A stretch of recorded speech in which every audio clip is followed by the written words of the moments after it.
पश्चिमी चंपारण के सशस्त्र सीमा सुरक्षा बल के डीआईजी ने आगामी चुनावी व्यवस्था को सुदृढ़ीकरण करने के लिए बनाई रणनीति। कुशीनगर बगहा पश्चिमी चंपारण के सशस्त्र सीमा सुरक्षा बल के डीआईजी तथा नेपाल देश के सुरक्षा बल के डीआईजी ने दोनों देशों के बॉर्डर पर सुरक्षा व्यवस्था को सुदृढ़ करने के लिए बातचीत हुई। आगामी लोकसभा चुनाव को देखते हुए दोनों देश के डीआईजी ने 72 घंटा पहले बॉर्डर को सील करने के लिए सहमति जताई, ताकि कोई मादक तस्कर किसी भी प्रकार का शराब तस्करी, गांजा तस्करी या किसी भी घातक वस्तुओं का तस्करी न करने पाए और बॉर्डर से आने जाने वाले सभी व्यक्तियों पर कड़ी नजर रखी जाए, जिससे शांति व्यवस्था में कोई व्यवधान न उत्पन्न होने पाए।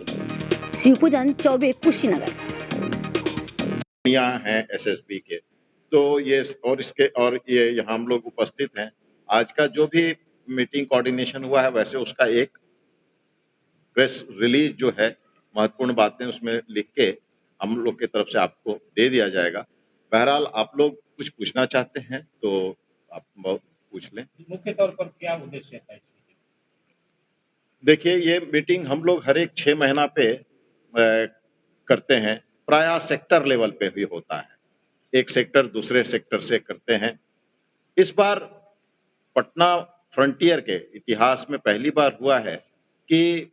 तीनों सेक्टर माने पूरा बिहार का बॉर्डर और उधर उनके काउंटर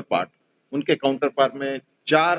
डीआईजी साहब लोगों का एरिया है। आप समझ लीजिए, लुम्बिनी जो यूपी का बॉर्डर है और इधर सिलीगुड़ी का बॉर्डर है, वो पूरा एरिया के चारों डीआईजी साहब यहाँ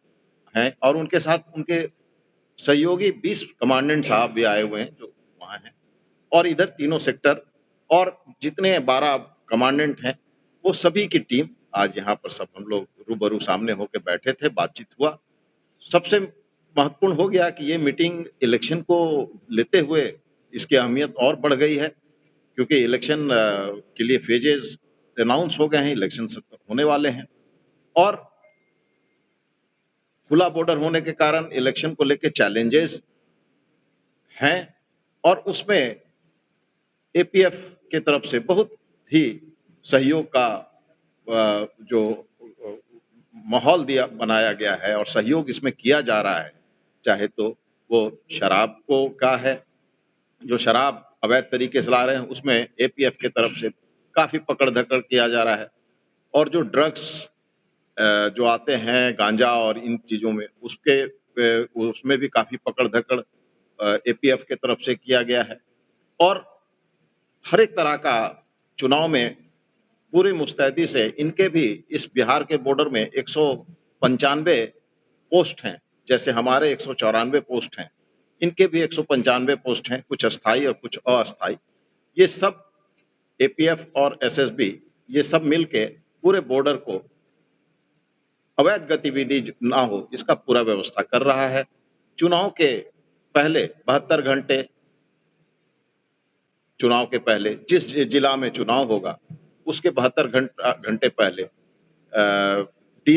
कंसर्न डीएम के माध्यम से रिक्वेस्ट जाता है और उसके बाद 72 घंटा बॉर्डर जो है वो बिल्कुल सील हो जाएगा। एपीएफ ने पूरा आश्वासन दिया है और उसमें हम लोग जो आपातकालीन स्थिति में जो होते हैं उन्हीं को अलाउ करते हैं, सामान्य आवागमन जो है वो रोक दिया जाता है। तो चुनाव के दृष्टिकोण से तो बहुत ही लाभप्रद रहा और ऐसे भी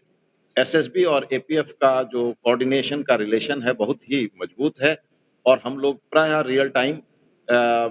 सूचना एक दूसरे को दे रहे हैं और कोई भी बात होने पर तुरंत कार्रवाई एक दूसरे से करते हैं और बहुत सहयोग का वातावरण रहा है। इसके अलावा भी इस मीटिंग का हम लोगों ने फायदा उठाया कि जो भी इश्यूज जो हैं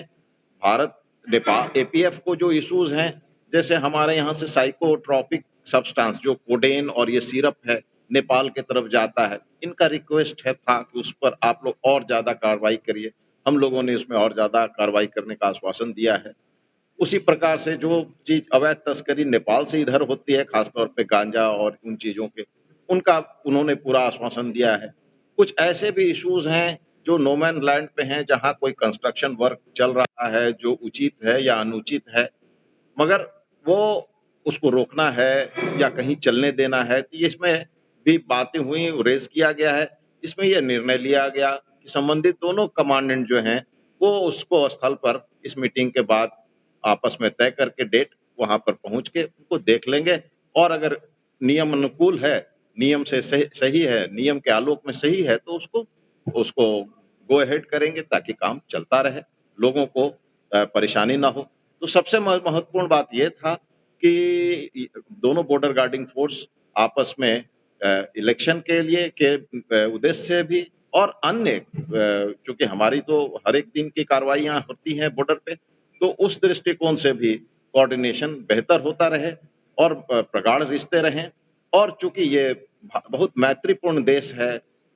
बहुत प्रगाढ़ सांस्कृतिक और धार्मिक रिश्ता है नेपाल के साथ और भारत का और तो ऐसी स्थिति में हमारी जो पुलिसिंग है, उसमें हम अपने जनता का भी ख्याल रख सकें, उनका उनका उनके प्रति सहयोग का वातावरण रहे मन में और अवैध गतिविधियां जो हो रही हैं, चाहे वो थर्ड कंट्री नेशनल्स की हों या मादक द्रव्यों की हों या किसी भी और भी प्रकार के जो तस्करी के सामान हैं, उन पर हम लोग दृढ़तापूर्वक लगाम लगाएँ। Thank you.